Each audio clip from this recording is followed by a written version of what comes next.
And then I believe we should be live. Yeah, I'm pretty sure we're live.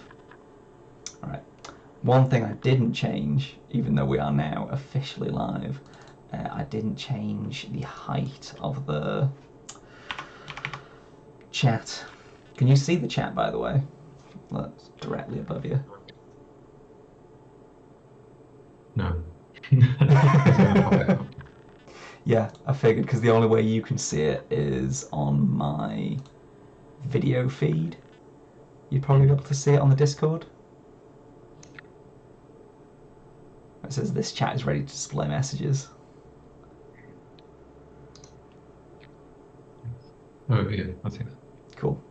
Just so if anyone asks us any super cool questions, which I hope they do, even though we've got no viewers at the moment. But I'm sure people will come piling in once I remember that I need to post on the Discord. Send now. Cool. So, yeah, welcome everyone. If you're tuning in now or you're watching this as a replay, today we're going to be streaming some Talisman Digital Edition, and I'm going to be chatting with Jethro, who's one of the cool guys who works on Talisman Digital Edition. So normally it's just my face that you see, but now you've got two faces to see, so double the fun. Yeah, we're doing a massive sale at the moment across a ton of different platforms. So to celebrate, we're going to be streaming every single day this week, which is going to be a lot, but should be pretty good. So we've got a couple of different games, different people, so it's not just me. So we're just going to sit and chat some nonsense while we play some Talisman. I think that's pretty much the plan. Hey Dwayne, welcome to the stream. Alright, have you got any... So, do you want to play online, Jethro? Or you cool with just commentating on my hot gameplay? No, I can do that. I can. Alright, so if I set up a game... let's... Tom and Jethro. Living it up. Hey Brick. Welcome to the Talisman stream. The one place that's probably hotter than here. Yeah, I was going to say, Florida is probably one of the few places that's hotter than here right now. Yeah, I was saying to Jethro before the stream starts, I don't know if it's just because I'm on the first floor of the house, but it's absolutely horrific right now. It's just so humid. Invite friends. Have I got you as a friend? Jethro. Which one are you? Which Jethro? You can't have multiple Jethro. Or have you got a... I'm looking at Steam nicknames. TYR. TYR. Alright, invite sent. Hey Olvar. Puerto Rico. That's probably hotter than here right now. But I think just because the UK is so not built for heat, it's just always going to be a bad time. Alright, what preferences have you got for what we play with, Jethro? I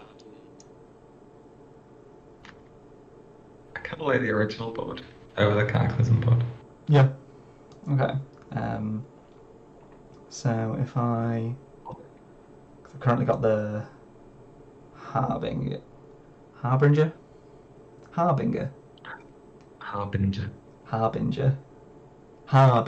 That's the one. Took a long time to get that right. Yeah, I can never say that one right.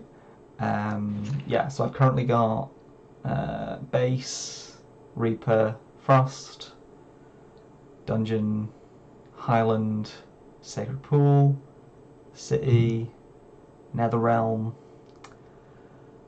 Blood Moon, Firelands, Harbinger, Deep Realms, Woodland, Cataclysm. So let's turn off the Cataclysm, and then none of the digital only.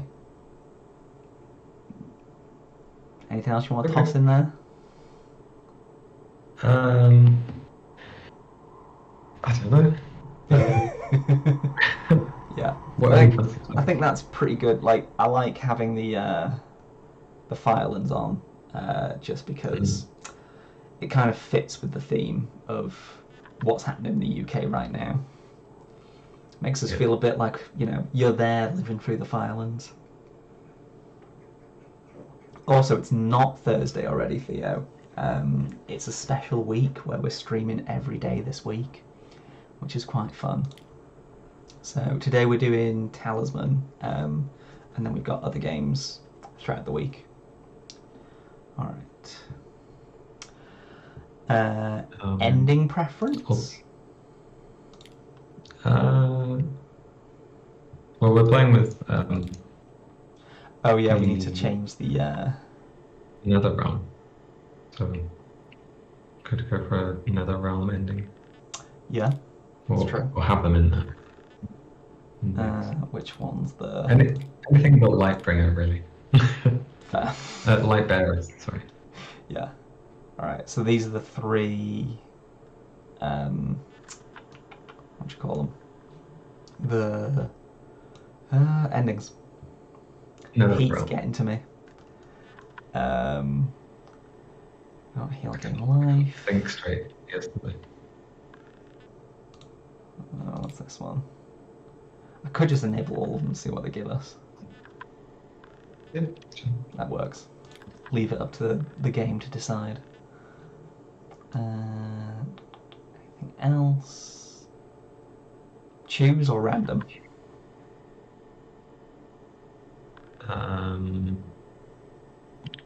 Character select. Cool.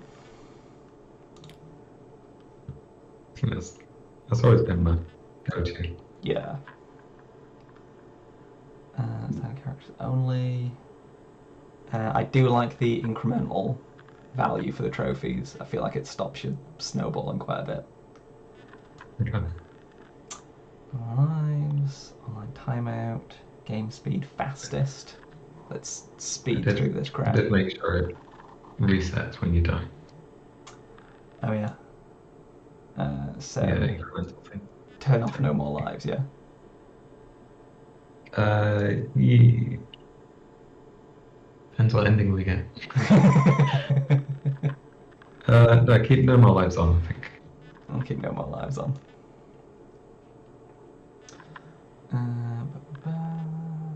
Okay, cool. I think we're all good. Unless anyone from the chat wants to also join. But I'm not sure how I do that now that the game's set up. Do you know what you named the game? Tom and Jethro. I think it was a private one. I think they just have to type that in. Yeah, so if you just put in Tom and Jethro, you should be able to join. So, Kabaro, you should be able to join if you just put in Tom and Jethro. If you're looking for someone to play. I want to play the actual... I haven't been looking at chat because we've been... there's spaces between Tom and Jethro, just to clarify. And capital letters. Perhaps a Tom and Jerry spin-off. Well, if Nomad doesn't work out for us, we've always got that. You missed my sense of time. It's not Thursday. You can't just use us to sort your calendar out. You need a bit more than that. What is the longest Talisman match ever? In my case, 4 hours. I don't know how long my longest one is. Jethro, you've probably got quite a long Talisman game, at least. Well, I mean, in real life, it's not in real life. Everything in real life. In this fake reality. Okay. We've played one for days before. Yeah, that sounds right. But I think digitally, probably only about 5 or 6 hours at most. Right, Theo once played an actual board game for 8 hours on night shift with 2 co-workers. It's not a bad night shift. Yeah. All right. So. Oh, we got a donut. Cool. All right. And we should start. Oh, yeah. I'm ready to rumble. And let's actually press the button that starts the game. That'd be a good thing to do. Alright, the stars align. Cool. Alright, who am I going to play as? Oh, the prophetess. She's quite good. I do like always having one spell. Yeah, go on then. So get some tasty fate.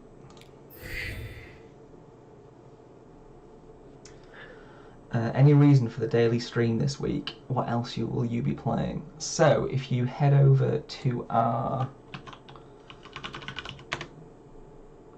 if you check out our Twitter, over on there I've posted a schedule for the rest of the week, because we're doing a massive Nomad sale, our first ever massive publisher sale. We're celebrating by streaming every single day this week, which I'm sure by the time Friday rolls around, my eyeballs will be falling out. But for now, this is day one, so we're feeling pretty good. All right, what are your choices, Jethro? Not quite as good as you.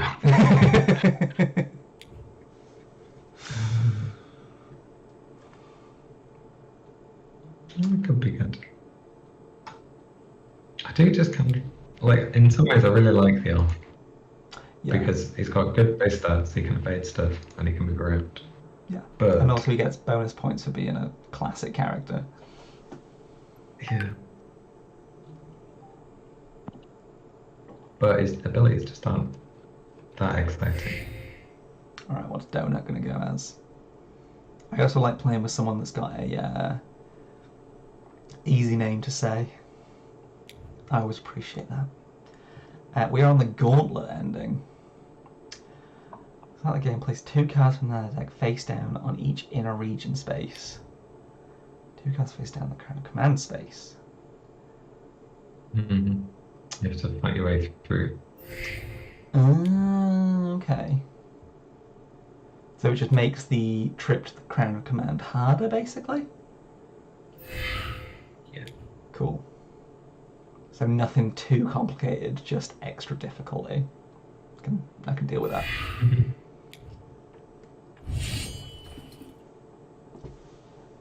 Yeah, I need to check actually, because I don't remember off the top of my head what am I doing all week. Yeah, so today's Talisman, tomorrow's Fury of Dracula, Wednesday we'll be doing some Cat Lady, Thursday we'll be doing Mystic Vale, and then Friday we'll be back for some more Talisman goodness. So let's roll the dice, see what I'm doing with my life. Let's draw an adventure card. Arcane Archive. It's a legendary version. I'll sell a spell. Sold. Sorted.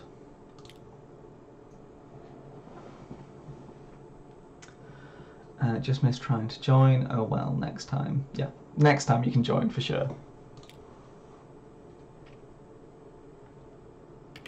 That's right. If you want to feel involved, you can sit at home and just roll some dice.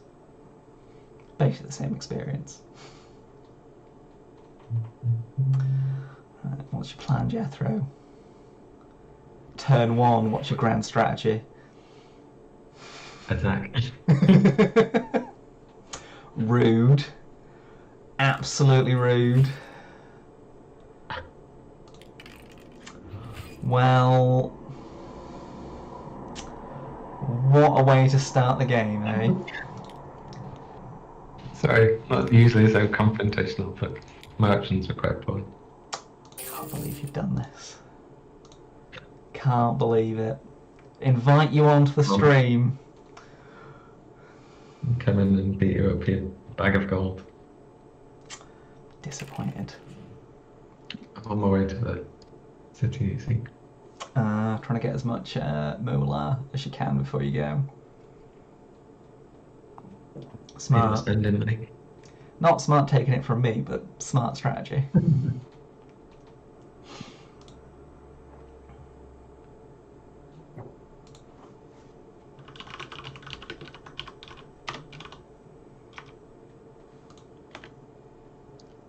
Alright. What we got? What's Donut up to? Rune Gate.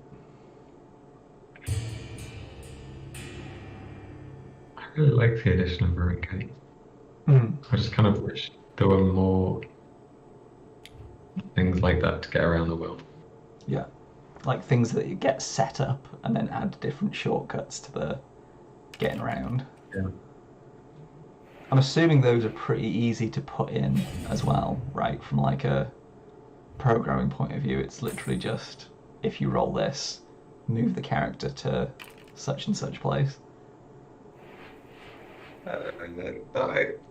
That's simple, but because the Rune Gate exists, we can, duplicate that. Okay, so you use the same code you got for the Rune Gate. The logic of it. Nice. That's fair enough. So I suppose we'd swap out runes, spaces, but I don't know. Tunnels. I suppose the goblin tunnel. Never mind. I'm guessing there's quite a lot of stuff that you can use the same logic for in Talisman. Yeah, there's a lot of similar things, but not necessarily identical, which is makes it awkward. One of the many quirks of Talisman is the way the cards are written. We really tried to stick to the interpretation. Yeah, which is fine if it's a physical board game because you can just do what you think is right, but digital's a bit more strict. Yeah. Alright. Burn all adventure cards in this space. Well, I don't want to get burnt, so let's draw something else. A man. Alright. Oh, I only have some gold. If only. Can't remember what happened to my gold, but it's just gone somewhere. Oh, you absolute. Alright, cool. I'll take that. I'll take that victory. I just wanted to have a big lunch money so that to get it from you, Tom. Look, I had enough of that in school when I was growing up. I don't need it now. Never took you for a bully, Jethro. I never expected to be a bully. Talisman just shows you your real self. It's just the elf. It's how the elf plays. Yeah. That's right, that's what they all say. Dark elf, not a good elf. I'm sure that's trademarked by someone. Isn't that a World of Warcraft thing? Yeah, they've been around. I can't remember what the origin is, but it's not. Yeah. Not well. To be fair, it's not the most original idea for a race, is it? Like, what if they were elves, but they were evil?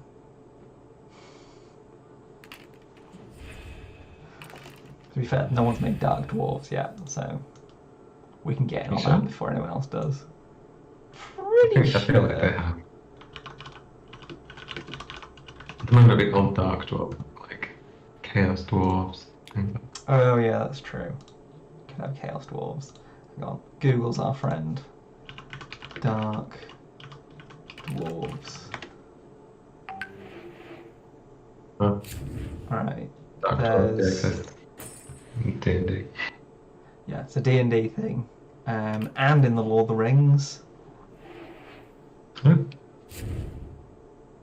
the dark dwarves who turned to the service of Sauron. So those dwarves that work for Sauron. What a bunch of tiny bastards. Oh, my stream still says that I'm playing Everdell. I better change that. Because I'm not doing that. Nomad Games plays Talisman Digital Edition. It's happy. Long time. See? Alright, cool. I've now updated it. Thanks, thanks Theo for pointing it out. Alright. My turn before I lose it.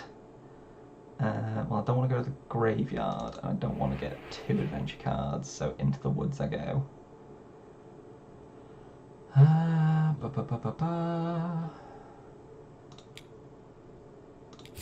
Cool. I'll take that.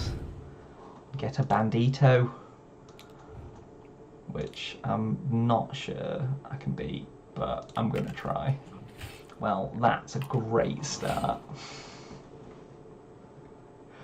I don't think I can even beat him, even if I get a 6, so guess I'll just die. D&D has dark dwarves. It does have dark dwarves.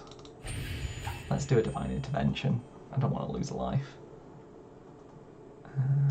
Hey, Geeky Chappy as well. Got too distracted by dark dwarves to actually say hello. Have you guys heard / seen of Pegasus Spiel's Talisman RPG, Talisman Adventures? So I've seen it, and I've also seen it like as a physical thing in a shop, but I don't own a copy. Have you checked it out, Jethro? No. Got my hands on it. Yeah. I think we'll have to like order a copy for the office at some point. Just have a flick through and see what they do. Yeah. Because it does sound quite good. I think it's aimed at a slightly younger audience. But it's supposed to be like a family-friendly RPG session, which sounds really good. Family-friendly D&D. Yeah. There's definitely a market for it. Absolutely. Friendly giant. Less friendly mountain dragon. Ooh. Gutted donut. Absolutely gutted. So could do 2 damage. Yeah. That's pretty good. Yep. That's gonna be. So that's the risk you take playing with legendary decks. Always broke when you see the author lose. Ouch.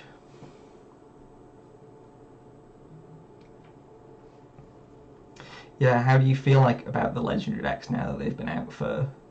Because obviously they've been out for quite a while now, and it seems to have gone down quite well with players, especially those obviously that like a more hardcore Talisman experience. But you happy with how they turned out? I think so. Yeah. Sorry.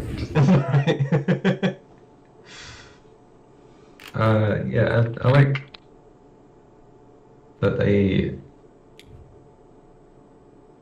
managed to edit some of the cards that didn't make the game too easy, or like they didn't make the game necessarily too hard.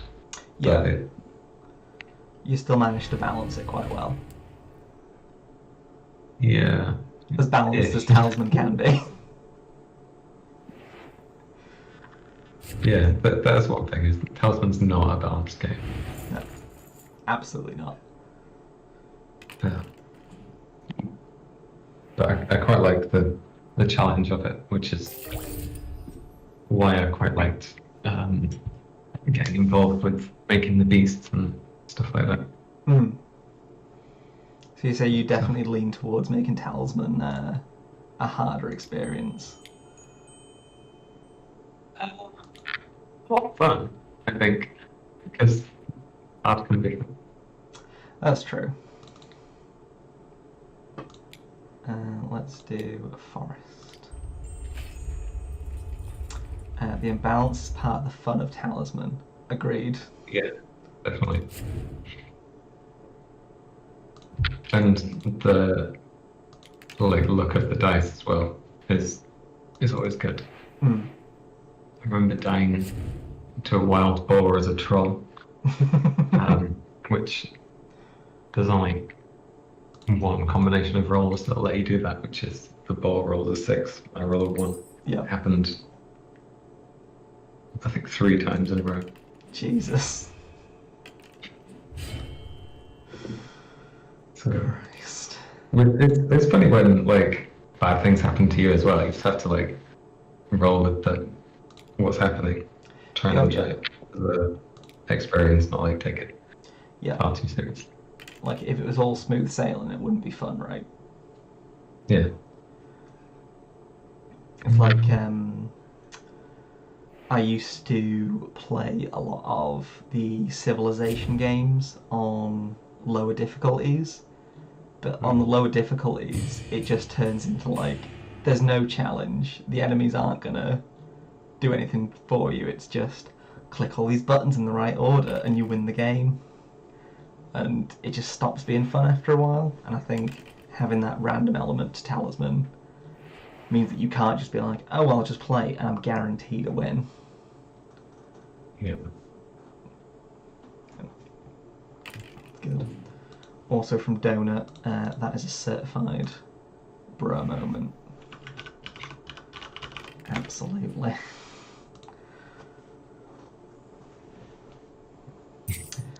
The imbalance in luck is why a lot of board gamers dislike Talisman, but it's why some of us love it. Some of us love it. It's the Marmite of the hobby. Yeah. I can agree with that.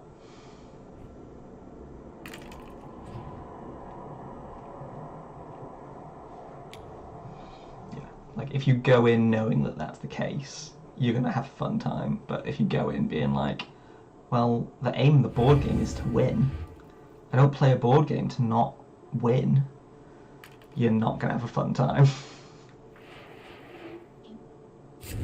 I find it's tricky sometimes because like in Talisman you can like mitigate some of the imbalance by how you play.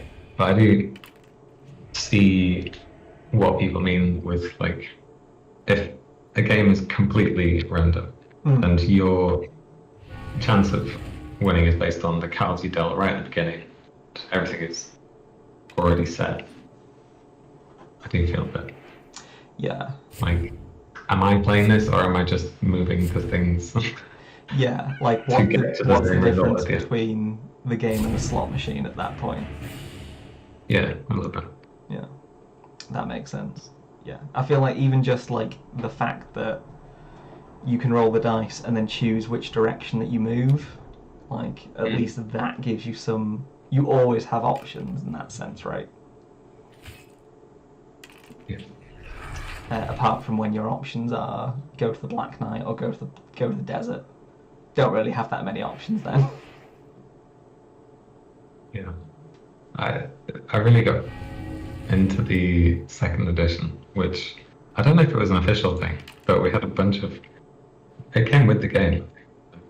Probably was like sheets, which had like a character inventory type thing. So it had like a helmet slot, weapon slot, or something like that. Yeah. And spells, and so that felt very like I'm building my person this way. It's cool. It just really enjoyed it. Yeah. It's like I remember we had a monthly mailbag question come in a while ago where someone talked about a house rule they use when they're playing Talisman, which is they basically have a series of cards with 1 to 6 written on them. And then as they're playing, if they want a specific dice roll, they can like use one of those cards to get that specific dice roll, and then it's used. And then they can only get that full set of dice rolls back once they've used all those rolls. Because they were like, it adds some control, but it's still a resource that you have to keep an eye on. But I think for some people that would still be like, oh, you just save all your 6s for your fights and then use all your 1s on your moves. Oh, I quite like that.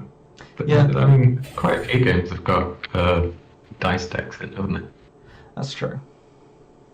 Like, I don't know, Tiny Towns does it, I think. Yeah. Still not played Tiny Towns. I need to play Tiny Towns. Wrote myself. Just Right, I've been playing a lot of Wingspan recently, so at least I get a bit of a pass on that.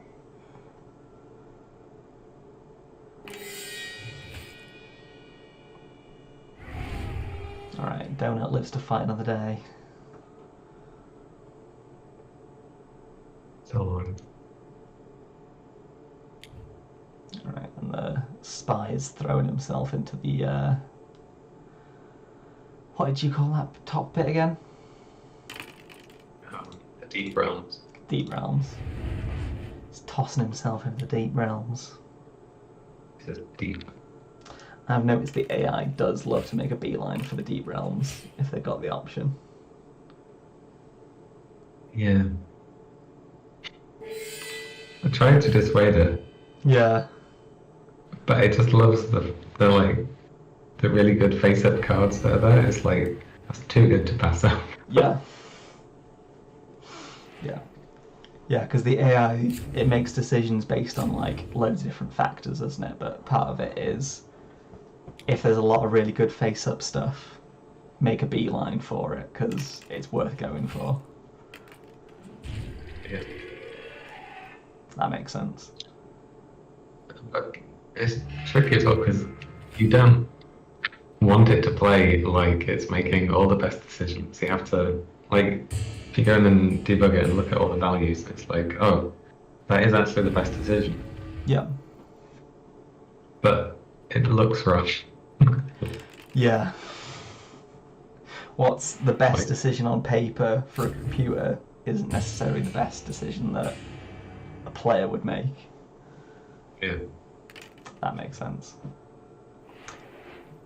Kiki Chappy, I've played Talisman for over 20 years before Fate became a thing, so to me being able to reroll the dice seems a luxury. Well, choose your roll without a spell would feel like cheating. Fair. Where do I want to go? Swampland? I'm just going deeper. I'm getting chased down by a wolf into the forest, which is not nice. Let's go back. Oh, a lucky coin. Yes, please. Take that. Yeah, I'm assuming the AI is one of the trickiest parts of Talisman, right? Yeah, definitely. Yeah, because it's like I've always said, like they've got so much. You've got so much going on at any one time on a board. The amount of things that they have to process and like take into account, it's just I can't do it sometimes.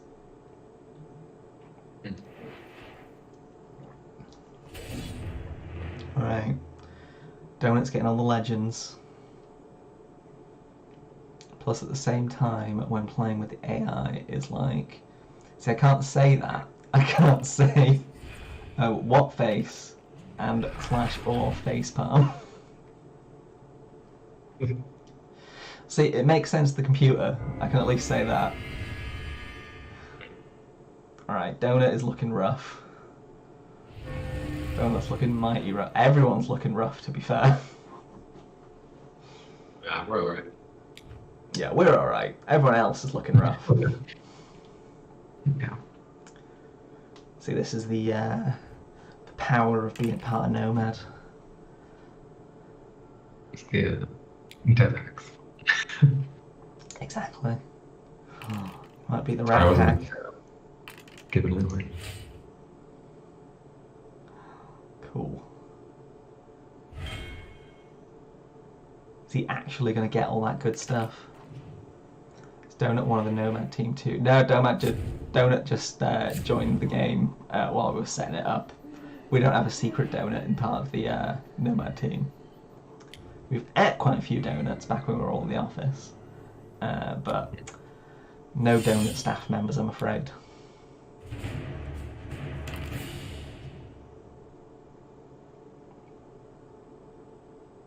So I was going to ask, with the Firelands and burning cards, does that ever cause any issues in terms of stuff getting into places it shouldn't, or things going missing and then just being like, don't know what to do now?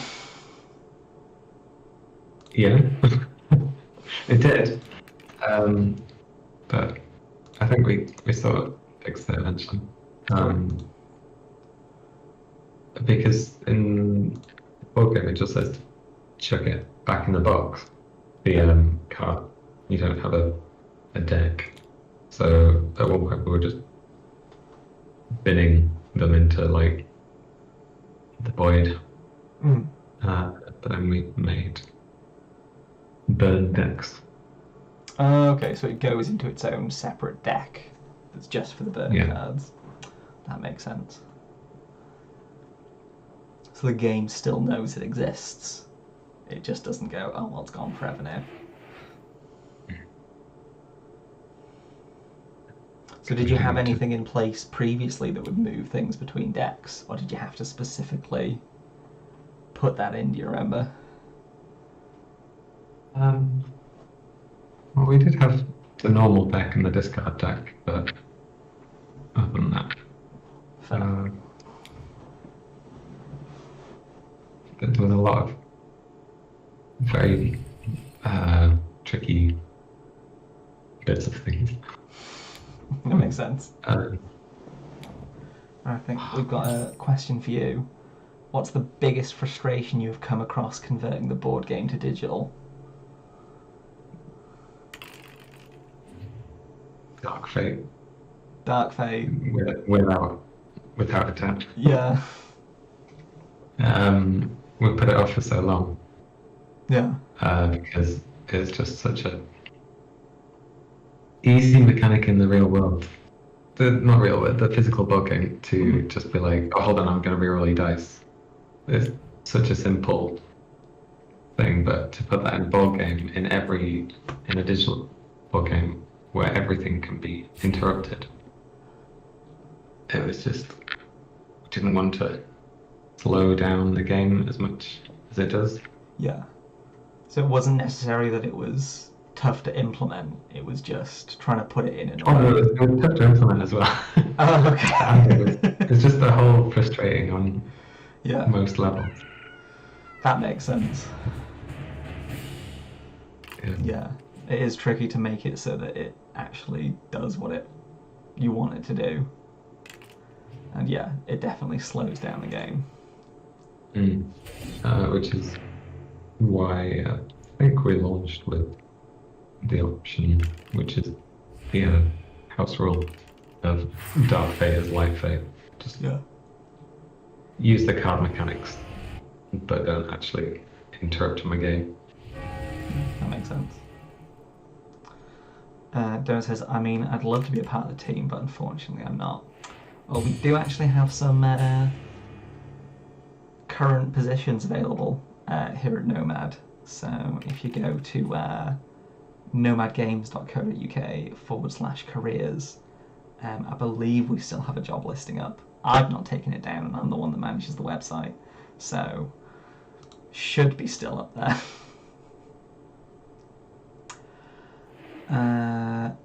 Dark Legion Maze asks, what about the base game wise? So what was the most frustrating thing to convert about the base game?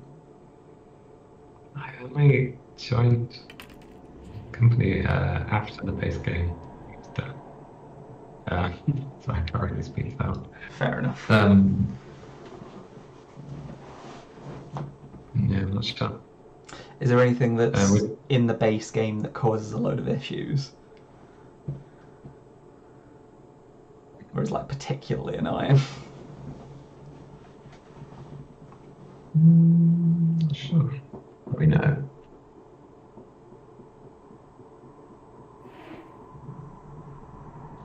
I think. Or is the base game just fairly... Because it's fairly simple, it doesn't actually cause that many problems? I suppose it's almost designed to be modular, so they don't want it to be annoying in the future. Oh, they're on Gains of Fate. That's alright. That's wicked. I'll take that free fate.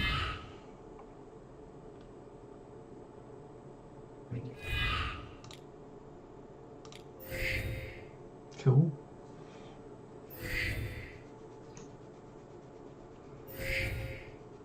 But no, I wouldn't have figured that Dark Fate would be one of the most annoying things, but once you explain it, it does actually make sense. We're part of doing the dragon for quite a while as well, for similar reasons. All the dragon tokens and Yeah. the dragon decks and the dragon board that has to swap out when you get to the end of the dragon tower. Yeah. But that actually ended up being quite good because once we got the tokens in, it kind of let us get all the other tokens in. So since then, there were probably about 10 or 15 new different tokens that went in that weren't dragon skins. Fair enough. So that was good. Cool. Yeah, because a lot of different characters have different kinds of tokens, don't they? Yeah. Wow. What a reroll. I went from a standoff to losing. I am going to pay you back for that gold steal, by the way.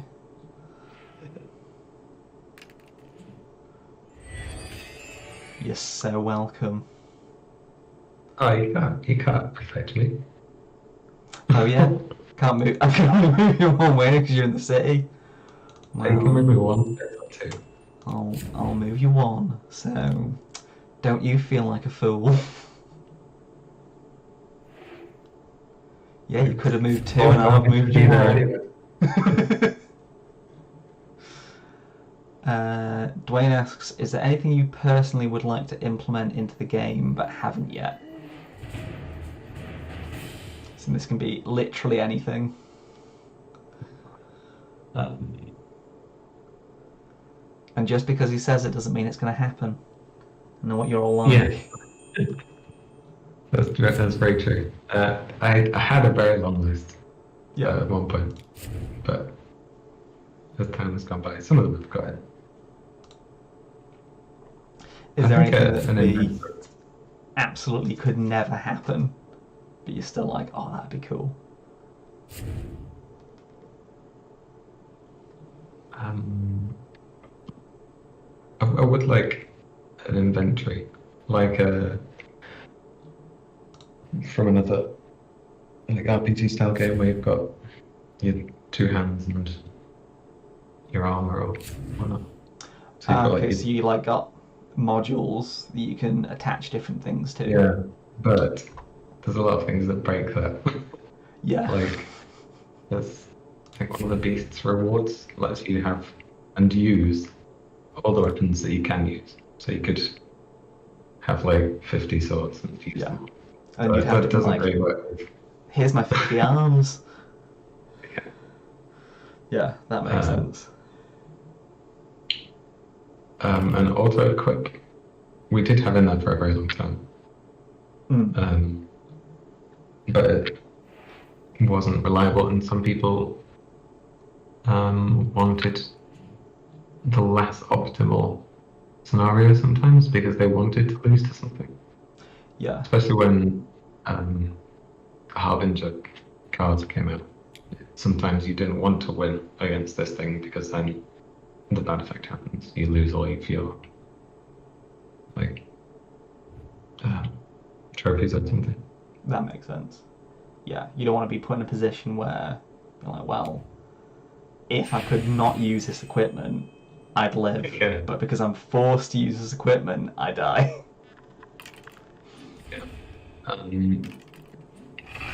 But maybe some way to have an in between of having selecting which card you always want to use until further notice. Yeah. Something like that. But I don't know how we would display that really well. In a way that makes sense to players. Yeah, I think a lot of that is to do with just making sure that information is conveyed properly to the player, because if it starts being like, oh, it's a sub menu to another menu that you've got to go into with all the stuff that's already going on, it gets messy super quick, doesn't it? Yeah. Timescape. Timescape we definitely can't do. But it would be difficult to do because a lot of the board movement and stuff is quite tricky. Yeah, that's all static information, and with Timescape you kind of get warped off to the warp. So it'd have to be more like Horus. Oh yeah, the Horus Heresy Talisman version. Mm-hmm. Yeah, whenever Stompy. Brutal. Yeah, whenever I've been asked about Timescape, it's always been, well, we could technically do it, but Games Workshop would not like us doing it. That's always been my go-to. Because that's the main reason. Yeah. Can I defeat this unicorn? Let's find out. Could I freeze it? Oh, yes. Get frosty, my friend. And then I think my odds are looking pretty good. Cool.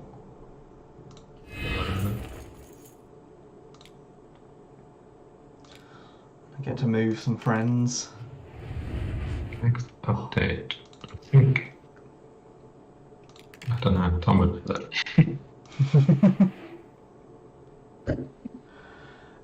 Curious when would be expecting the next update to the game so we can see with bug fixes, etc.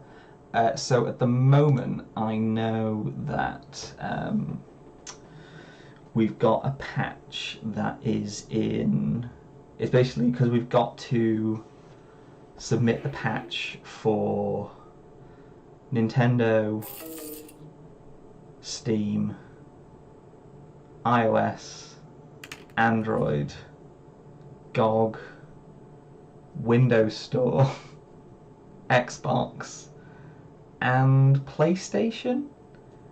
I don't think this patch is going to all those platforms, but even with just half of those platforms, there's a lot of things that can cause issues or just go, oh, okay, there's been a problem that we need to fix on this specific version. Let's take the time to get it sorted. So, as far as I'm aware, there's a patch that's pretty ready to go. We're just going through the process of making sure that it's good to go on all the different platforms, which takes quite a while. It's one of the reasons why a lot of our other games we can patch a lot quicker, It's just because Talisman's a bit of a beast when it comes to platforms, which is good because more people get to play it, but bad because it just takes longer for patches. So, hope that in some way answers your question. Probably doesn't exactly, but doing the double and the triple checking, etc. Yes, absolutely. Because something else to consider is the fact that if we push out a build to the public and something's wrong with it, then it takes even longer to push out a fix that then fixes that problem. Yeah, unless we cut them off from everyone else, which is not good. Yeah. So the way that for anyone that doesn't know, the way that the cross-platform multiplayer works is all the versions have to be the same, because if they're not, you might have a card that's fixed on one version but then not fixed on another, and then when it tries to mash those together online, it's just going to cause all the problems. Remove all face-up cards. I'm going to obliterate this ranger. I'm going to absolutely destroy this ranger. There you go. Let's roll a dice. Let's go to... What's the Altar of Wrath? 1 life force and a character lose 2 lives. So I could kill Donut right here and now is what I'm seeing. Don't think I'm going to do that because I'm not that mean. Oh, I have another thing I wanted to do. But it's not possible. It's swapping out some of the artwork for the old second edition artwork. Okay. But so there is not a equivalent number of cards or even the same cards.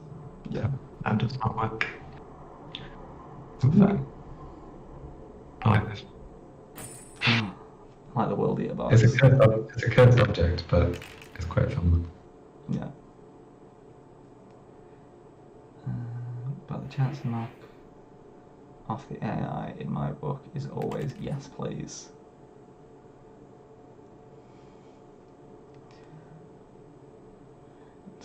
Donut is safe. I like it when Donut's safe. Don't dangerous donuts. No. No one likes dangerous donuts.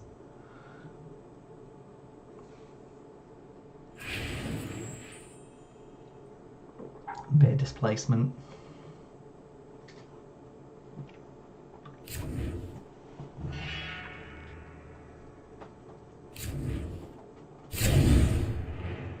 It's so funny playing the game and like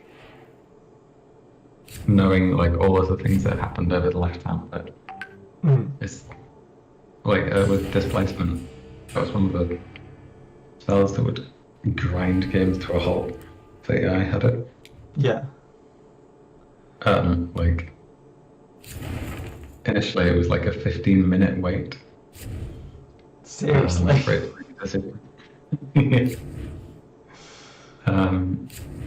Because it made too many deep searches of all of the game information. Yeah. It was just too much to process for the core AI. So that brought about the optimization updates. Helpful. Nice. Let's get 3 entire spells. I'll take that. Yeah, I suppose when you've got that much information for the AI to poke around with. Is there any other situations like that where the AI just gets completely overwhelmed, or used to get completely overwhelmed, that you can remember? quite a lot actually. Yeah. They're easily overwhelmed. Yeah, it's just too much for it. Yeah. The Devour Blacksmith was one. Mm. Because it lets you take a card out of the deck, out of the out of the deck. So I wanted to know what was in the deck, and it was a good choice to use a card from the deck. So it would look at the entire deck, basically. Yeah. Yeah. Which was quite slow because it had to evaluate every card as well. Yeah. Not just like get a base reference, it wanted like the context of it. So if I were to gain this card on my spot with my equipment, would my next move be better or worse? So it's like Okay. that's a lot of information to process. Yeah. So especially when you've got like it'd be like someone sitting at the table and literally being like, hang on, I need to go through all 900 cards to see which is the optimal card to get. Yeah. Christ. Right. I'm gonna roll my dice. And I'm gonna land on Academy.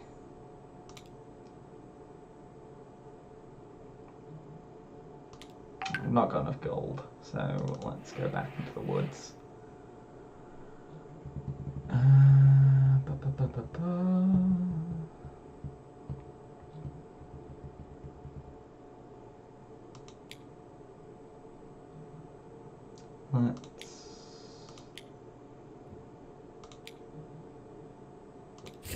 Let's go with that one. Theo's got a question. So I'm gonna fight this fool. Would you happen to know if Nomad Games would push the envelope with Talisman and ask if Games Workshop, if they can create DLC for Talisman that is not already a physical expansion? So the good news is we've already done that because we made the 3 digital exclusive expansions. So we know that Games Workshop are happy with us doing digital exclusive stuff, as long as we run it past them, of course. They don't want us just making stuff and them not knowing what we're making. So they're happy with us doing it as long as it fits with what they want.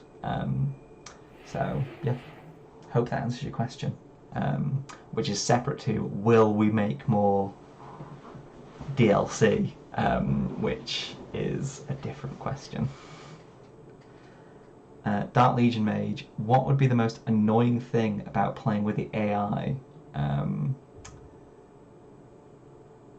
What would be the most annoying thing about playing with the AI? Playing with the AI, though it was good on paper, but playing it with it in the game, then it's not? I'm not 100%. Are you asking? Are you asking about what things the AI like overvalues, or I'm trying to work out what you're asking, Dark Legion Mage. Yeah. Thank you for the answer, Tom.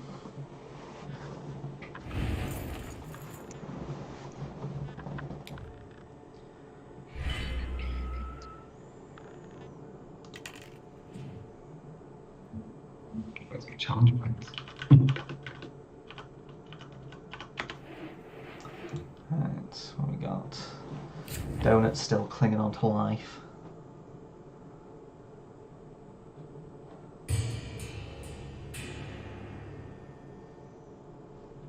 Had a right.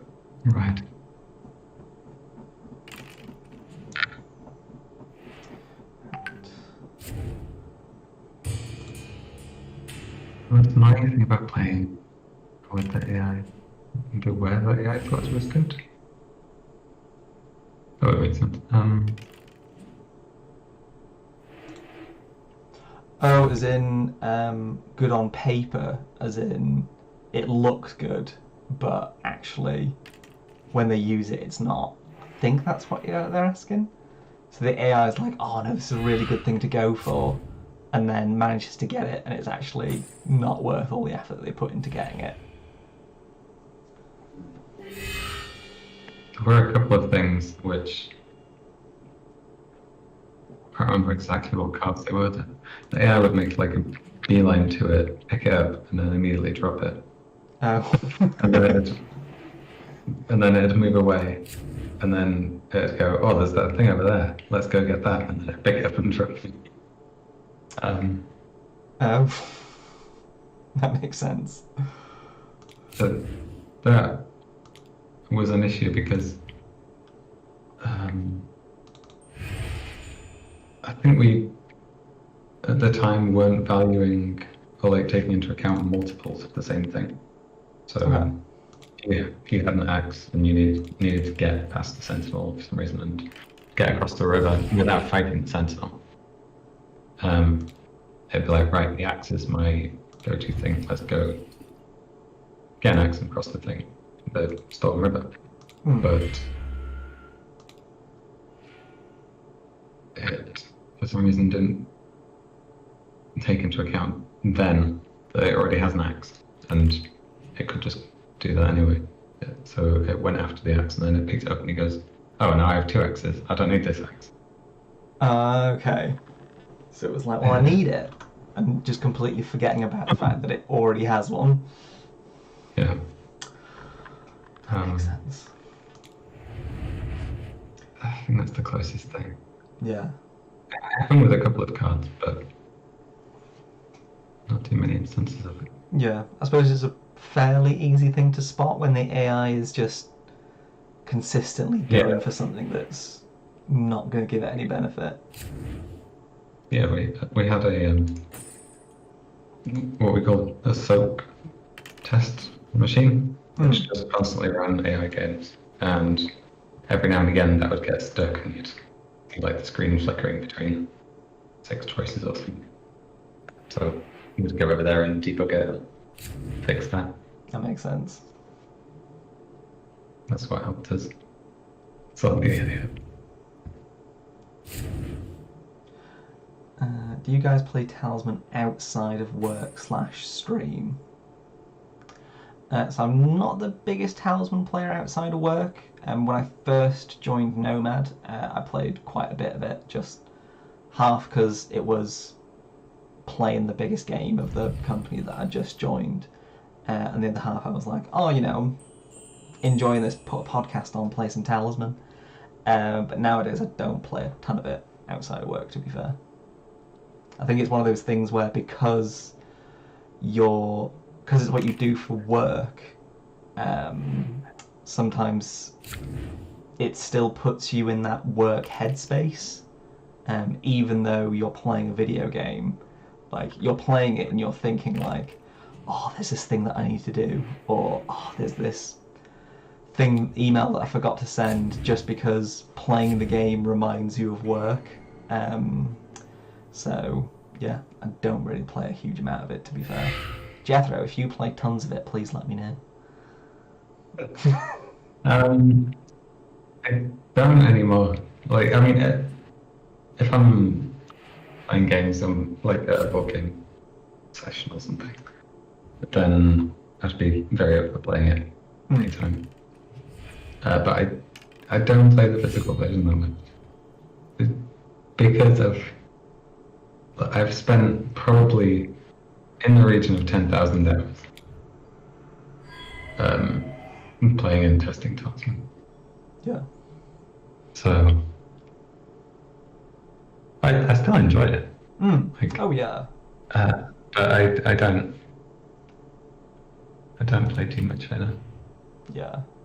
Is it for similar reasons? Like, it's that separation between work and not work. It's like, as I'm playing now, I'm thinking like, oh, all these things that I need to sort out, or like all those things it's tricky. Like, if we're playing now and you spot something, you're like, oh, I need to fix that, or oh, I need to make sure that's sorted. And we did play quite a bit actually in the various lockdowns, not to remind everyone of that, but like some friends that we used to get together and stuff. We did play quite a bit of it. Nice. Yeah, I think that's something we noticed when lockdown first started. Like, we noticed a big uptick in people playing Talisman online. I think just because it was a replacement for their usual in-person game nights, which makes sense. Speaking of that, Tom had some crazy bad experiences with the game. So the benefit of playing it on stream is if I do encounter a bug, I can immediately go, okay, someone clip that, because then I can show it to everyone else here at Nomad.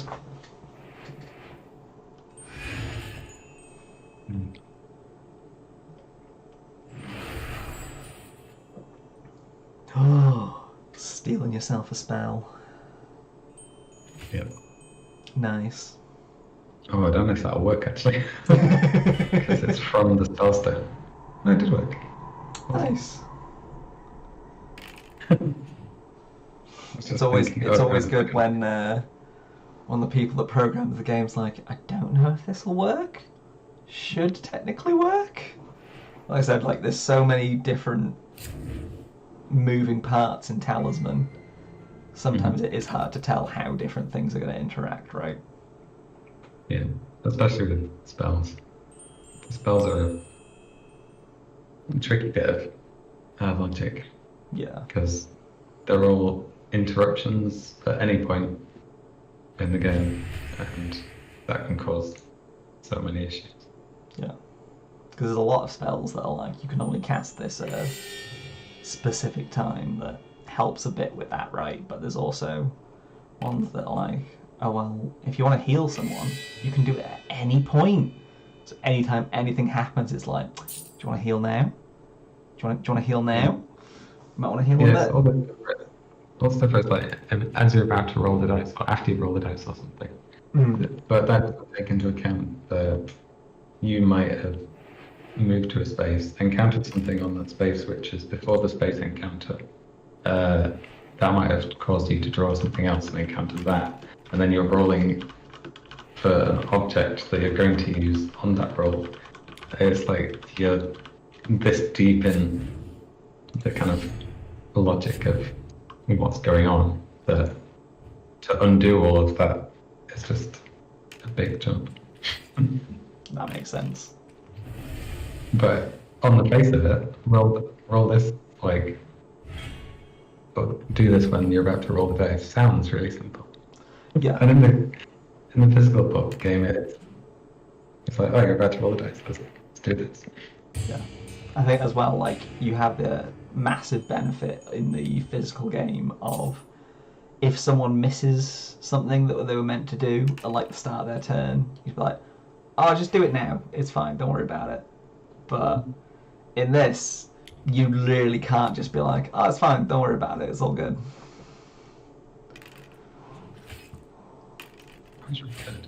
Because like, I know a lot of people, well, a good chunk of people have asked for an undo button in Talisman over the years, but I also know that on top of what you were just saying about things getting all muddled up, I can imagine that would also cause quite a lot of problems. Yep.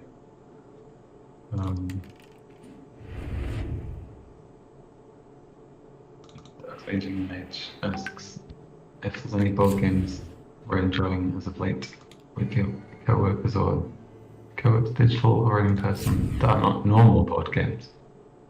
I'm not sure what's a normal board game. I enjoy most board games. Yeah. I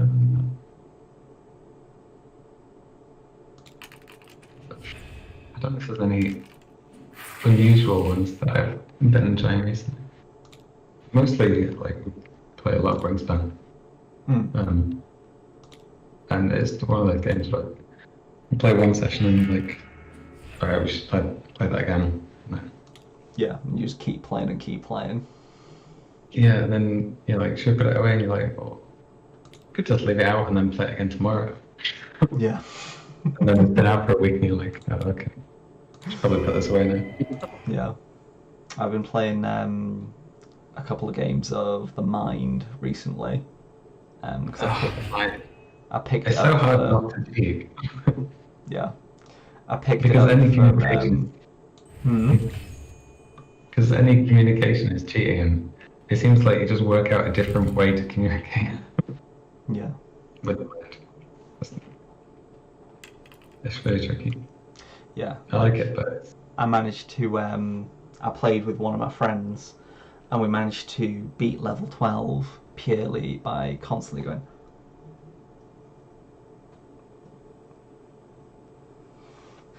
squinting at each other at various degrees. Did I miss anything important? Oh, only the best part of the stream. You'd have to rewatch it now and boost our watch numbers. But, you know, I'm sure you can do that, Geeky Chappy. But yeah, I'm trying to think what else I've been playing recently. Mainly Wingspan. Wingspan, The Mind. Playing quite a bit Catan recently as well. There's got a copy, and every time we go around to a friend's place, we just like bust out Catan.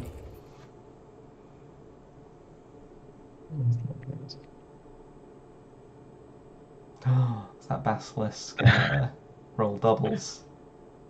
it has rolled doubles. But you got Pharaoh's Crown. Very handy. As long as I don't get doubles. Oh, I thought that was doubles then. I so thought that was doubles. I thought you could do a full recap in real time for me. But that's why the wonders of the internet exist. You can scroll back if you want. It's one of the wonders of the internet. Alright. Oh. I've accidentally grabbed the Talisman window, but it doesn't seem to have caused any issues. Oh, there is a game that Carl's got that I want to play, which is the Stardew Valley board game. Yes, I've actually seen that in a couple of Waterstones over the last month or so. I was tempted to pick it up, but I haven't actually. It looks more in depth than Stardew Valley. I think it might be quite the entry into board games if it's like your first one. Like, I love Stardew Valley. It's a really relaxing, cool game. Yeah. I mean, I'd say the fact that it's showing up in places like Waterstones probably points to it being fairly like not easy, but not overly complicated, if you know what I mean. Like, because they don't want to have someone go like, oh, that looks cool, that's just Joe Public, and then be like, no, this is a horrible time. Then it's turn to your rulebook, page 174. Yeah. Like, I've tried to teach people Wingspan before, and the fact that there are like two separate rulebooks, like you've got the rulebook and then you've got the appendix. People are just like, I can't do that. I absolutely can't do that. It's too much. That's fine. People don't have the headspace for it. Yeah. Yeah, like I played the Mind with some friends, and one of them just like didn't get it at all, because we were playing, and they were like, okay, well, I've got these cards in my hand, so I'm just going to put them down because I have no way of knowing what you've got in your hand. And we're like, well, that's kind of the point of the game. They're like, that seems weird and I don't get it. And I think there's a lot to be said for being able to pick out games where you can wrap your head around it dead easily. Because I remember I've got the XCOM board game, and it does make sense as a board game, but the way that it teaches you I've not struggled with learning a board game as much as I struggled with the XCOM board game before, purely because it's very circular in its mechanics. So, like, you'll get resource A, which means that you can then get resource B, which then affects the amount of something C you have, which then has a knock-on effect on the extra thing. And once you've read the entire rule book, it's like, okay, I can see the full circle now. It makes sense. But when you're reading the instructions for the first time, it's like, you'll get some iron, which means that you can get extra mechs. And I'm like, well, great, but what do I use the mechs for? And it's like, oh, well, you can use the mechs when you're reinforcing your bases. And I'm like, great, what are bases? It's like, our bases are where you fill up your units, and then that's how you deploy your garrison. I'm like, great, what's a garrison? Yeah, I think there's quite a few games like that. Yeah. Like, once you get it, it's not so bad, but it's just getting it in the first place. Like, I feel like Talisman's a good example of a game where the core mechanics are, like, when you boil down to it, it is roll to move, roll for combat, spend fate if you want to. Like, trading trophies, I guess, is another mechanic, but a lot of the other mechanics that get introduced, it's just building on that, basically, right? Yeah, and then it's got more, although the ones that catch people out. Yeah. But yeah, it does keep everything quite simple with like just a 1d6. Yeah. There's no like, you can now attack with a 1d8 and 1d4 and upgrade in this. Yeah, like you don't have to go, oh, well, I need to account for this, this, and this. Usually one rolls a 6 for its attack roll. Well, I don't want to use that. Oh, that's one thing I did put in that I thought was a great little update. The spell, like, quick use thing. And that came about because I was watching streamers playing Talisman. I was like, none of them are using the system that I thought people would use. Like, initially it was supposed to be like double tap while you're dead. I'm so dead. I'm mighty, mighty dead. Which is mighty, mighty sad. I suppose I kind of want to lose this fight. Maybe. Roll 1 for movement. Yeah, so this is a good example of a card where you don't actually want to beat it, right?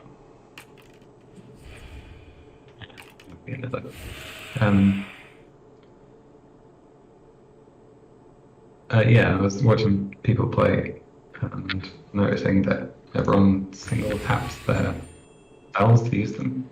And then by the time they clicked the spell again and clicked cast spell, it was no longer time to use the spell because the spell window had closed. So I put in that little thing of cancel details and cast. That makes sense. No, it's the same. This, I think that's one of my favourite very small updates. Yeah, like if we can add those nice little quality of life improvements that just make the game easier to use for people, it's worth doing, right? Like Talisman has been out for 8 years now. I think if I remember right, it's 2014. Yeah, that's when it got on this store. Let's have a double check. Yeah, 2014. So 2 more years and it'll be 10, which is crazy to think about. Yeah. The Grand Bazaar. Oh, say goodbye to the Grand Bazaar. Alright, now I get to pick a new character. Are my options going to be worse? They're not good ones. Not the worst. Actually, do like the vampire. What's a celestial do again?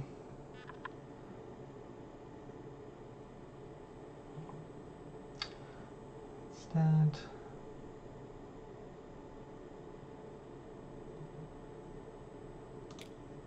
not very big fan of the celestial.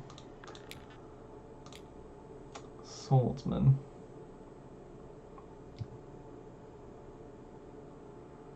Swordsman.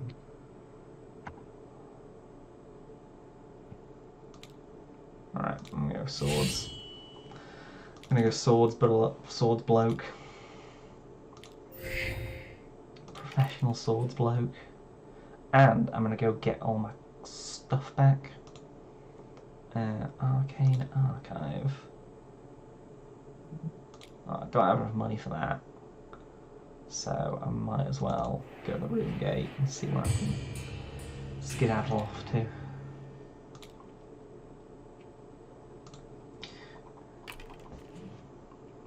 Oh, I really want today's corner.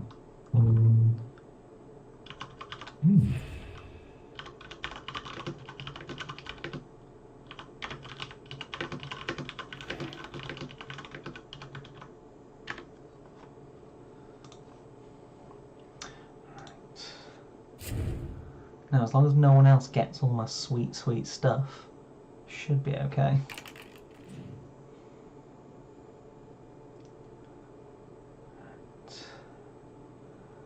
Well, Donut's still clinging on to life. I feel like for the past hour they've been clinging on to life, to be fair.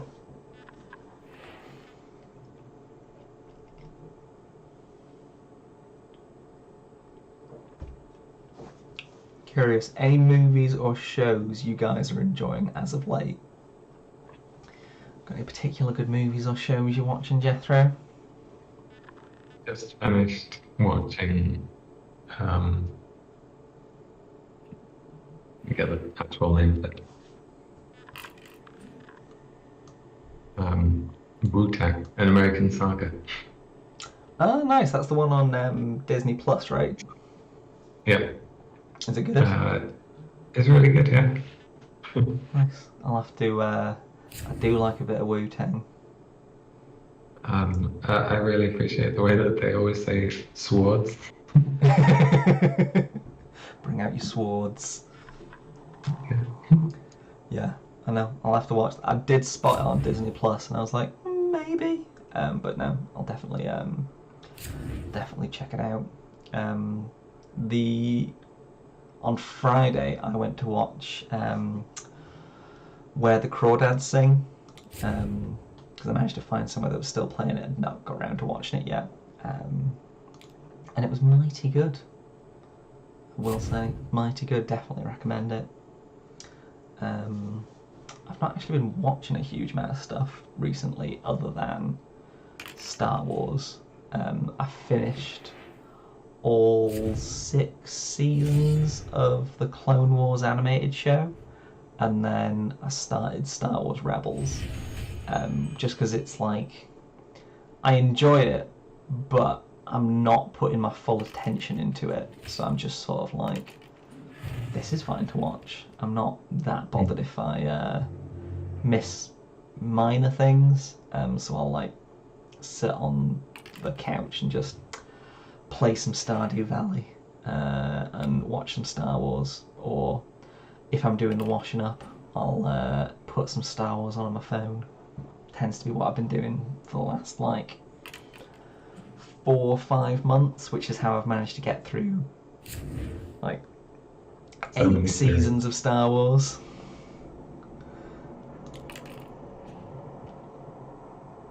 Yeah. Oh, there was something else. There's A League of Their Own is a new series that's just started on Amazon. Based on a book. Nice. Which is quite good. It's got Abby from Broad City in it. No idea. No. But it's really good. That's worth a watch. Nice. Oh, I have been watching. Me and my partner have been watching The Good Doctor on Amazon Prime. It's the one about a doctor who's on the autistic spectrum, but he becomes a surgeon at a hospital in America, and it's very good, like a very very good like depiction of like not an overblown depiction of autism in media, which is really nice to see. So definitely recommend. It's also a very like it's a very pure show, if that makes sense. Like it's a lot of characters becoming friends and then being like, "You're not so bad after all. I think we can be friends," and then being like, "I like that they're friends now." Hey Varney, welcome to the Chill Talisman stream that we're doing to celebrate the Nomad Games Super Sale, which is on right now on Steam, iOS, Switch, Android, and PlayStation. Should probably post a link to the yeah, because I don't know if you've seen Jethro. Today is when Talisman is on the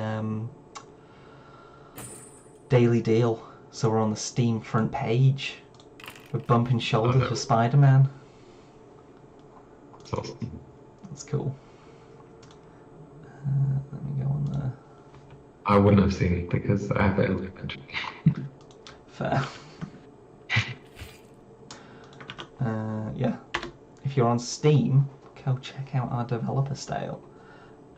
It's literally Valve were nice enough to give us the means to set up a page just for us, which I've put out all of our games, all of our DLC, everything that we do, all in one fancy little place.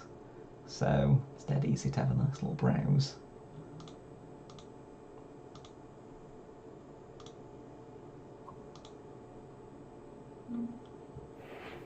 For some reason, I'm not seeing our... Oh, show hide the live broadcast. Cool. Oh my god. I've only just looked at the Steam broadcast. Hi, anyone that's watching on Steam. We've got 648 people watching us, Jethro. That's not... Got loads of eyeballs on us. It's not the usual thing. Yeah, I was gonna say normally I'm like, oh, on Twitch you get like 15 nice little cool people ready to chill out with us. 600? That's loads. Also, I'm getting fought by the Black Witch, so using your lucky charms on me. Oh, what surprise she chose a 6. What a bastard. What a bastard. Would it have been worse if I'd chosen like a 3 just to beat you?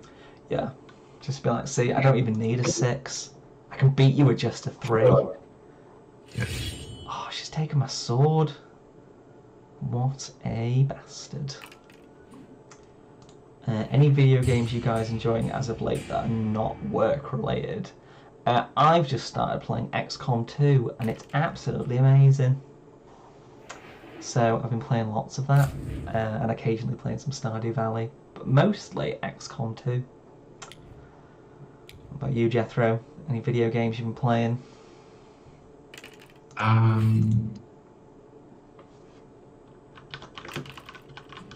don't know. Also, I've not been like really going at one much. No. And my PC died in a week. That's sad. Do you know why it's died? Yeah, the CPU. It's like a PC of Theseus kind of deal. Yeah. I've had it for 12 years and just changed this part when it dies, and it changed that part 3 years later. So yeah, the body is still the same, but it's all new inside. But no, not one thing. Quite a bit of satisfactory. But that does start to feel like I'm actually doing a job. And Yeah. I've seen quite a few people playing that and talking about it, and every time I'm like, it sounds fun, but also it's fun to a point. Yeah. But then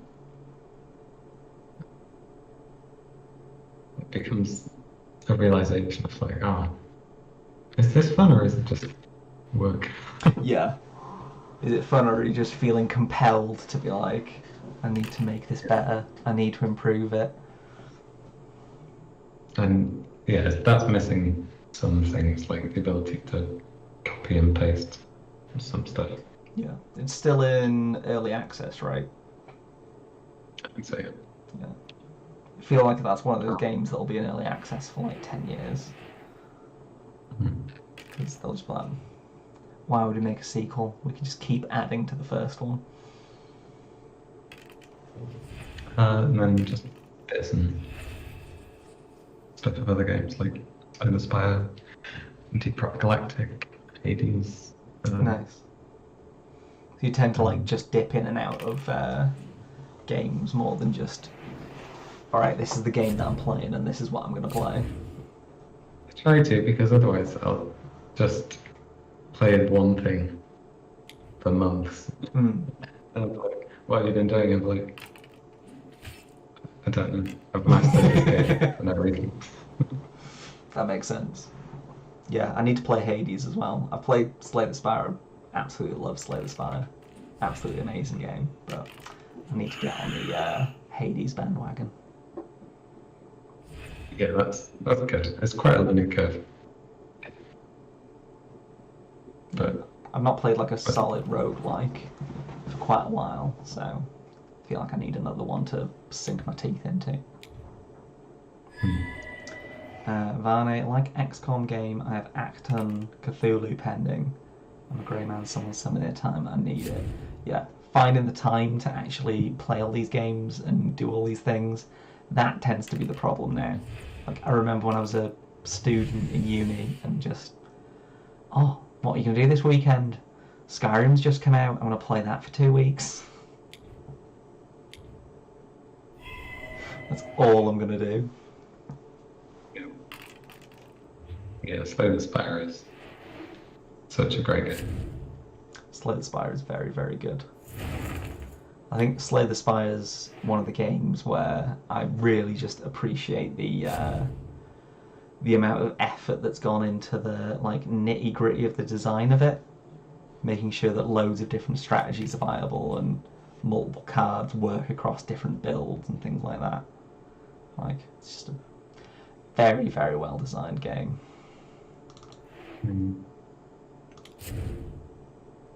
Putrid Zombie. Have you guys heard of this game called Cult the Lamb? That has just come out, hasn't it? Yes, like it has. last week. Yeah, it's meant to be getting really, really good reviews. Not a chance to play it. I think it's on Game Pass. Yeah. Who made it? Devolver Digital. Massive monster.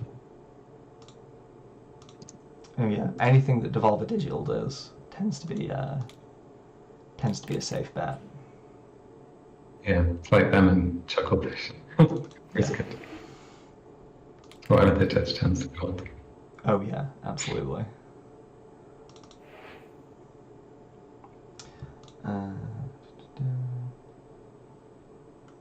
Yeah, I really enjoyed Inscription, which was Devolver Digital. Yeah. So they just put out like Minute was from them. If you played that one as well. Oh yeah. Devolver's just a very, very cool studio. Not as cool as us, of course. Come on. No one's as cool as us. But they come pretty close. Oh my gosh. It's vengeful ghost is following me around the pod. Oh jeez. Yeah, what else have they done? Hotline Miami 2. Really enjoyed that. Gris is also very good. My Friend Pedro, very good. Piku Niku, very good.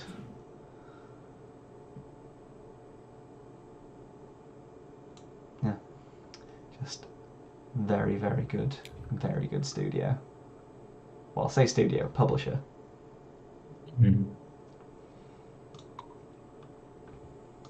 Yeah, Cult of the Lamb is on my wish list as we speak.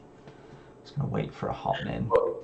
What isn't on your wish list? Oh yeah, the biggest wish list I've ever seen. Yeah, I've got far too many video games on my wish list. Let me have a check. I've got 536 games on my wish list as of right now. But I see a game that I like and I'm like, put it on my wish list. What if I want it? I might forget about it. Yeah, then you get that handy little notification. One of the games on your wish list. Yeah, and I'm like, oh great. Wonder what it could be. I think I can actually share my wish list. I think it's public. So if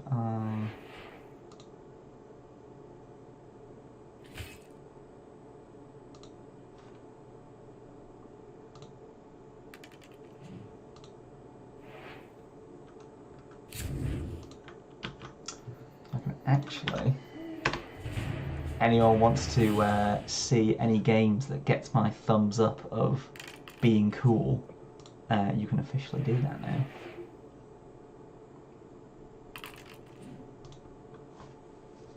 Oh dang, then rip your emails for Steam wishlists. I think I've turned that off because I think I got to a point where I was like, nah, I'm not doing this anymore. I'm not getting all these emails. Just not here for it. I think we send the Grim Reaper to Highlander's looking a bit too healthy. He is. Knock him down a peg or two.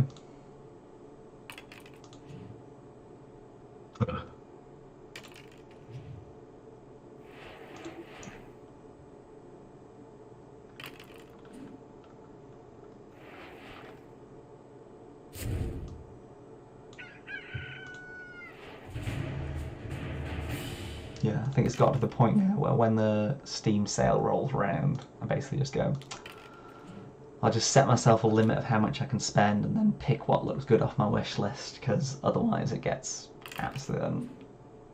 I can't afford it.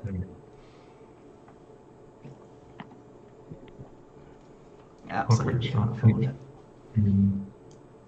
Might have to roll that. Hey, Nice. Safe. Safe.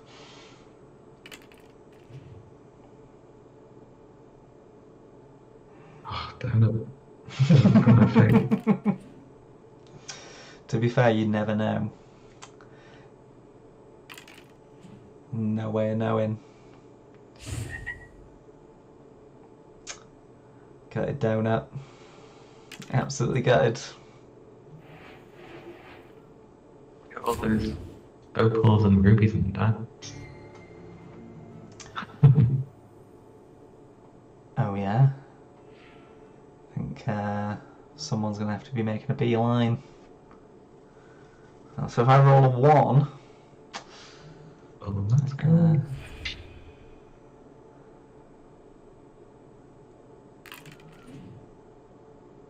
Hey, nice.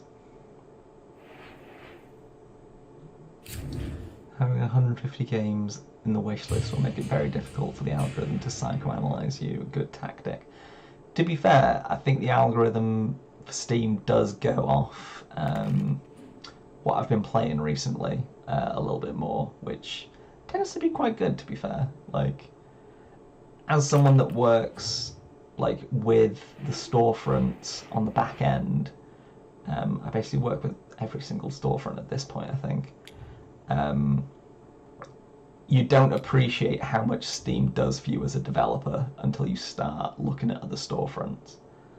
Like, not to just be like, oh, here's why all these other storefronts are rubbish, but like the amount of options that you have on Steam to just get your game in front of people and like show people stuff that's happening in your game is just unreal compared to other platforms. Like,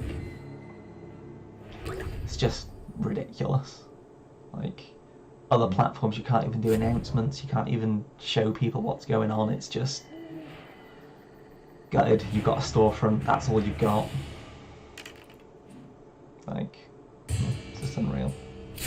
So yeah, Valve, pretty good.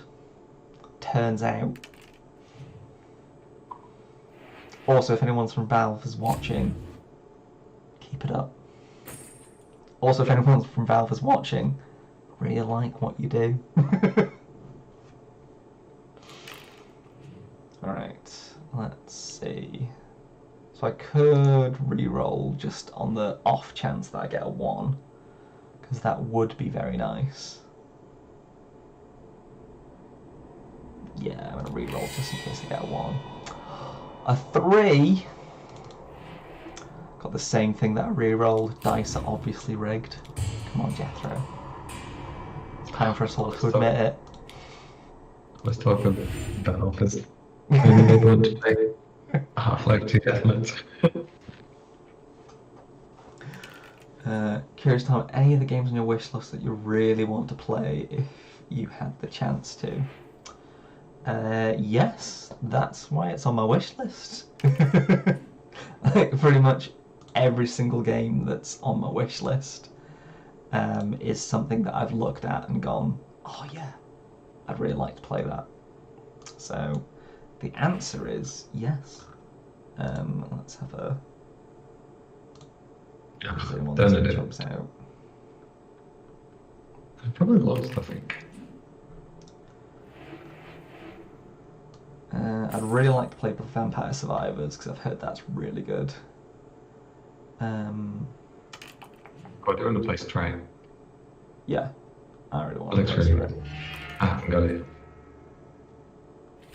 But as a big cat fan, looks great. Yeah. What else do I want to play? I really want to play God of War. Still not played that. I've not played Inscription either. Inscription's good. Like all the additional that goes with it. It's interesting. Yeah, I've heard it's a very mind-melting game. But I've played Pony Island, which is his previous game, which is also just as like weird. So also I should have moved him instead of fighting him. That was silly. That was absolutely silly.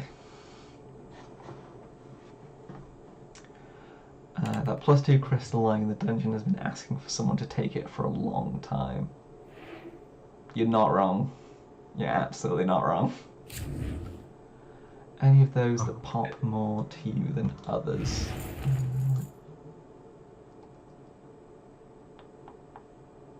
I really want to play Card Shark, a game that's just come out.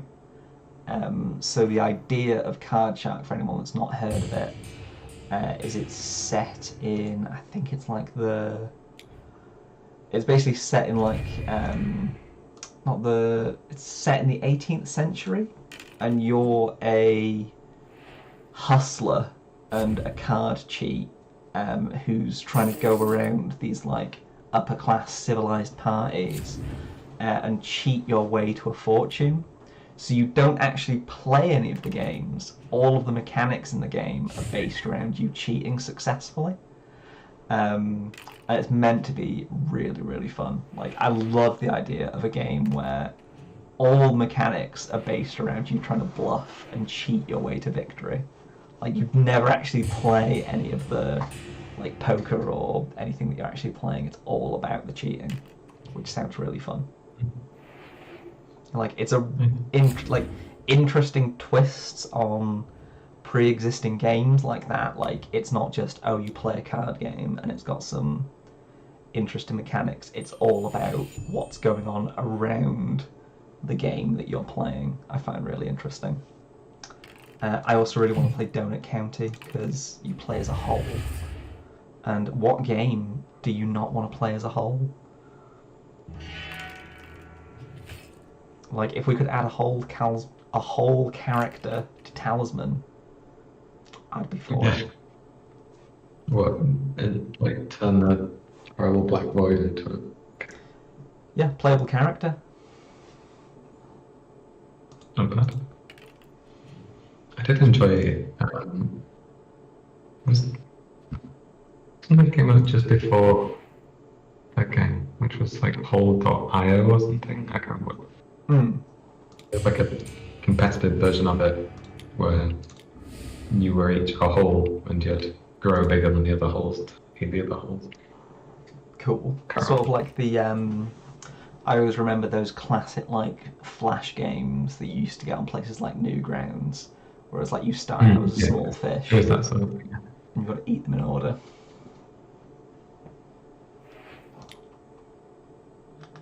Wake up, I missed it. Nothing. You get nothing. I also really want to play Baba Is You. Have you played that one, Jethro? Yeah, it's good. Yeah. I feel like I need to be in the right headspace for it and be ready to just be like thinking very big thoughts to work out what I need to do. But when I'm in that headspace, no, it's just like nice. Yeah, that's definitely high on my list. But yeah, I think as time's gone on and like more and more cool indie games have come out, I think I've realised that that's where I enjoy games the most. Like those cool little experiences that try and do something that's massively different from anything else you've tried before. Like that's why I want to try Inscription really badly, because I know that not only is the like actual card game mechanics itself quite good, but I really want to see what else you do as part of the game, because I know it's going to be absolutely wild. Yeah, like I think I grew up playing a lot of, like I grew up in the Gears of War era of Xbox 360, so like I've played enough open world, cover-based first-person shooters like to last me for quite a while. But give me a game where I can play as a cat, I'll be interested. I think one of the last games I played that was like out of my normal like gaming zone was the Hunt for Obridin or the Return of the Obridin. Yes, that's another one I really want to play. Return of the Obridin. I wish I could forget that and play it again. Yeah. It doesn't have that much replayability. But really, it doesn't have that much replayability. No. Because you're solving. But that first experience is really, really good, yeah. nice. Right, Enchantress, what you got? I would recommend it to anyone. It's such a good game. Yeah, I've heard really, really good things about it.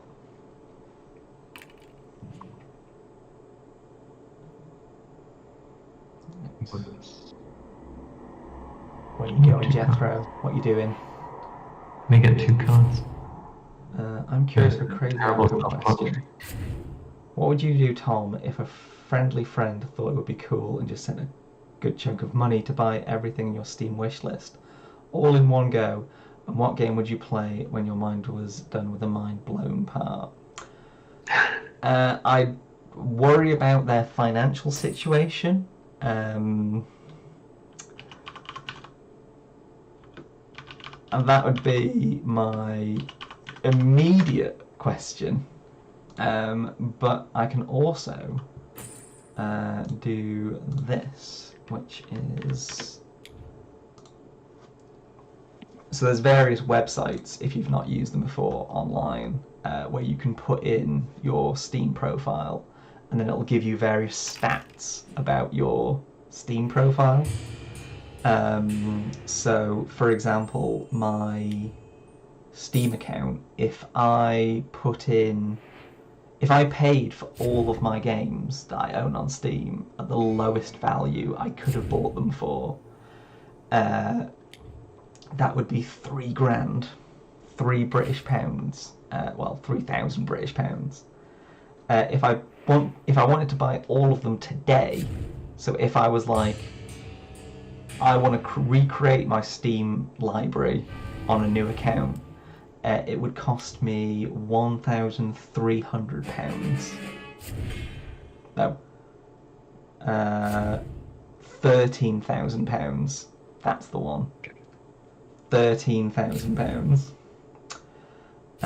If I... Let's have a look. Is there anything information about my wish list? That's what I want to find out, because I want to find out how much it would cost to buy my wish list. If I go on to Steam, go on to my wish list. Steam wish list calculator. Yeah, wish list calculator. So if right, I've got it. So does anyone want to do any guesses as to how much it would cost to buy everything on my wish list that's got 530 games on it? Just anyone fancy a guess as to how much it would cost to get everything on that wish list?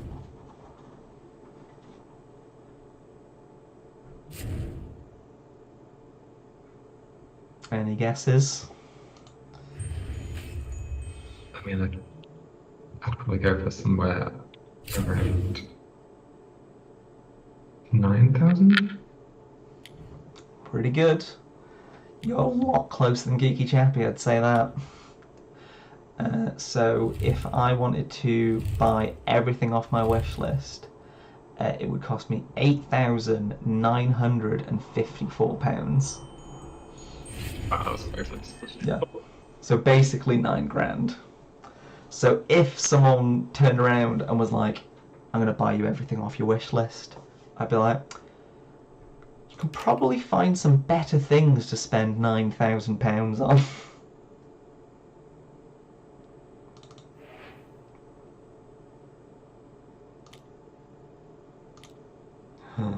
Battle. I'm going to steal your stuff. Come on, Donut, bring it on.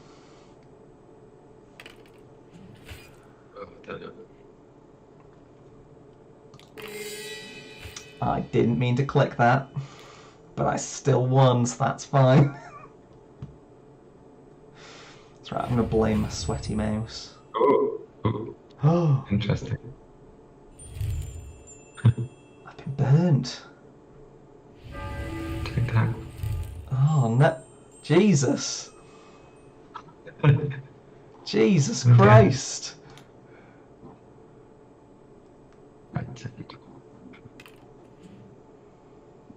Yeah.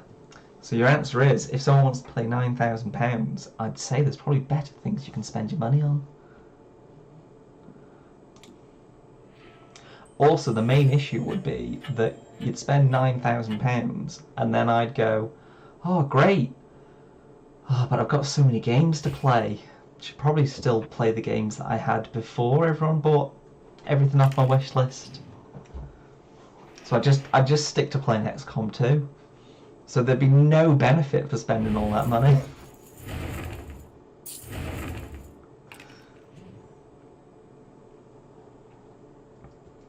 Like, go to a hospital and give every patient 100 quid's worth of sweets. Maybe not the diabetes patients, but...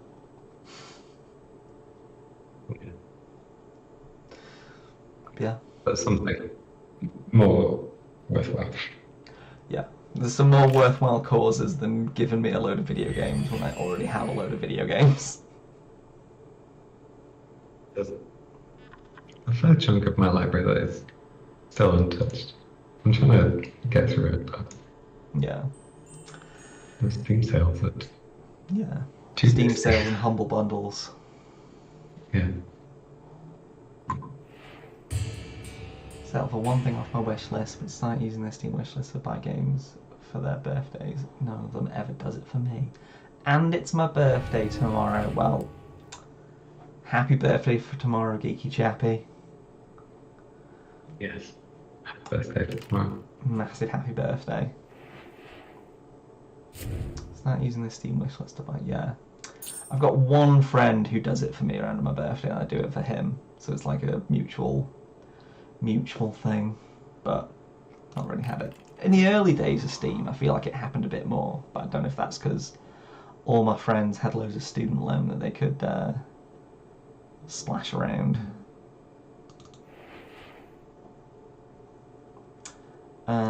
Let's go Spirit. I feel like Spirit's a bit more.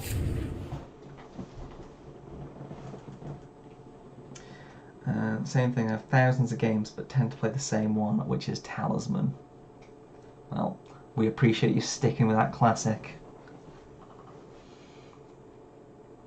Mm-hmm. Can I get to the temple from here? I can. Good tune. Yeah, I've heard Talisman's really good, and the people that make it are also really cool, so seems like a good tune.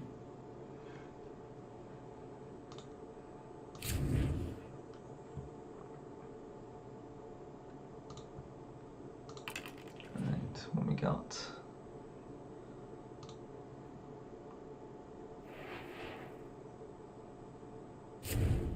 An outlaw.